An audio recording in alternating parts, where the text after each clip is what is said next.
we're rolling. So are you ever gonna move to LA? I'm probably never going to move to LA permanently, but I would like to be bi-coastal. I would live there maybe 3 months of the year. I mean, bi-coastal is something that we kind of grew up doing, right? Like Yeah. I like it like that. And I'm not moving. I'm staying here. Fuck Yeah, that. New York City is always home for me. Oh, especially for you. You are fucking that one area is just like Yeah, I got my zone. that's just fucking zone. I'm a creature of habit. I hop over the bridge to Williamsburg. People are like, what are you doing out here? You're like, what are you doing in fucking? What are you doing in Maine? I brought my passport out. I'm out here. Dude, I don't. Where should we start? Like, what are you doing now? I know you're like at a new point in your life where like, you're just doing like many different things as far as like shooting video, creating videos. I just see you like doing. It's like a new episode of RB's life. It is, yeah.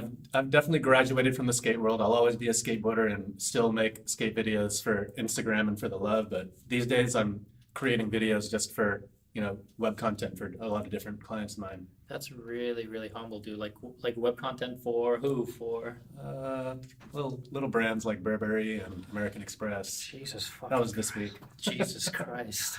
I had a pretty good week.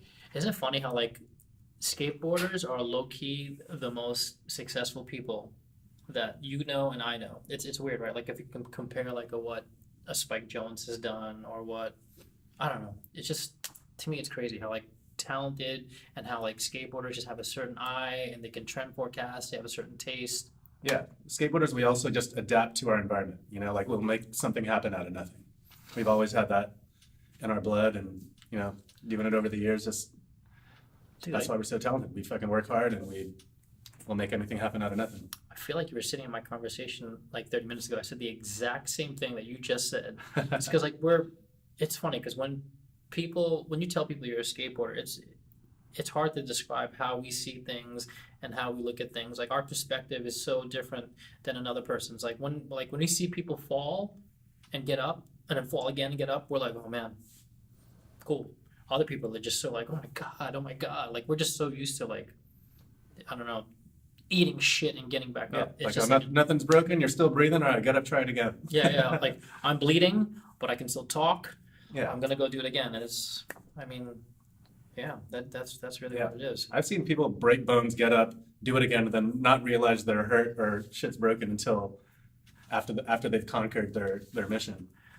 Dude, this is gonna sound really nerdy, but just name a handful of people from New York that you've filmed, shot, have seen throw it down, like just Man, over the years, since like back in the day, it was, Javier Nunez, Maurice Key, Keith Huffnagel, Gino Iannucci, Keenan Milton, Jeff Pang, Harold Hunter, Ryan Hickey, Quinn Cardona, man, Mike Cardona, the list goes on. That's just like the first 2 years I lived here. isn't it amazing how like an era of New York skateboarding kind of affected the whole genre of skateboarding now?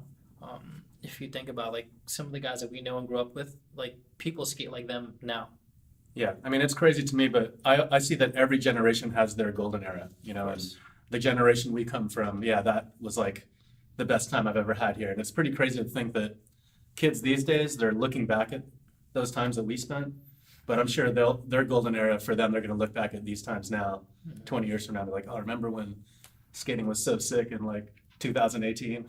Shit. You know what's funny? I don't know why I'm going off on a tangent, but I remember this one time we were together. We were at Nassau College. Yeah. I think Retta was filming Gino. No, Retta was shooting a photo of Gino do a switch flip. Yeah. And then I think I remember the time Zared was Zared just was a there young too. kid, and he goes, "Hey, do you mind if I take a crack at it for a little bit?" And Gino was like, "Yeah, man, sure," because he wanted to take a little break. And, I don't think Gino skated it after that. I don't think he skated that because Zared did 10. He went to town. He did like 10 fucking tricks back to back. I'm gonna say tail slide fakie 5-0. I think he did fucking lip slide, back lip slide. I might be Nollie wrong. front board, like 5-0. And I remember those were like, he was like warming up. Those were his that was how he like attacked a rail.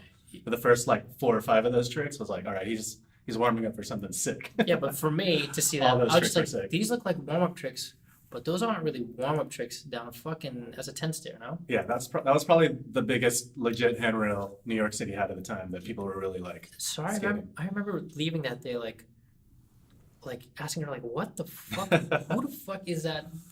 Who the fuck is that? That was amazing. And then fast forward now, he's just like one of the best skateboarders coming out of the East Coast. One of my favorites.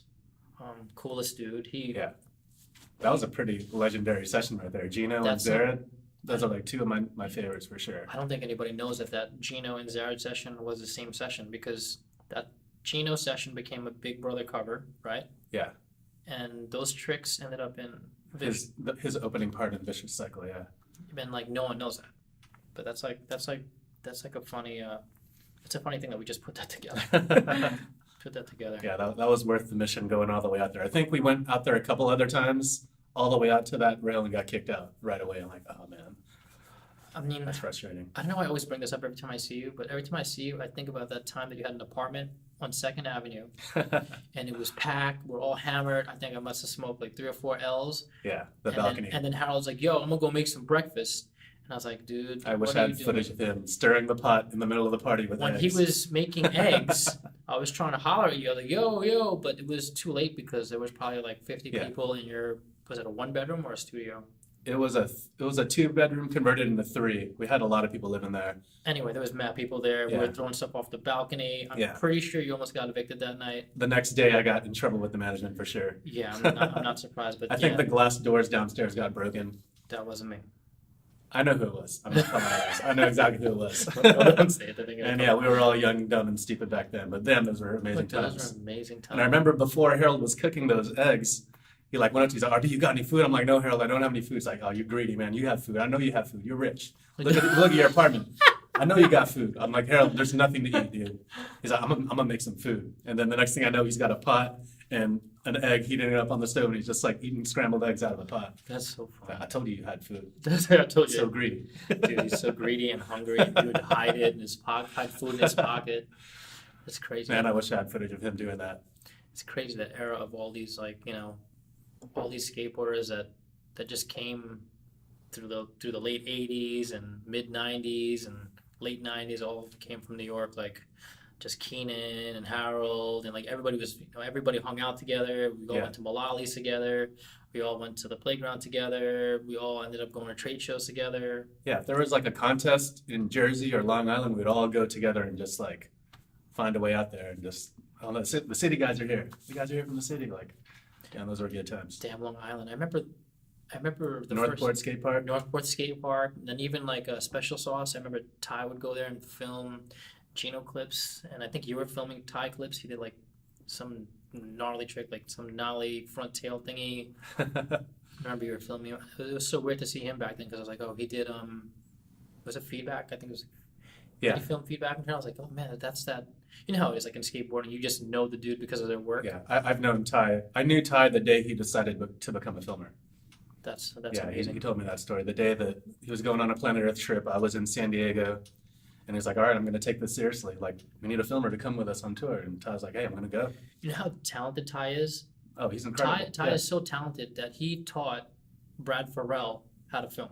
He's like, Brad, I'm going to teach you Yeah. how to film for Yeah Right. Imagine Ty Evans goes up to you and tells you that. What do you say?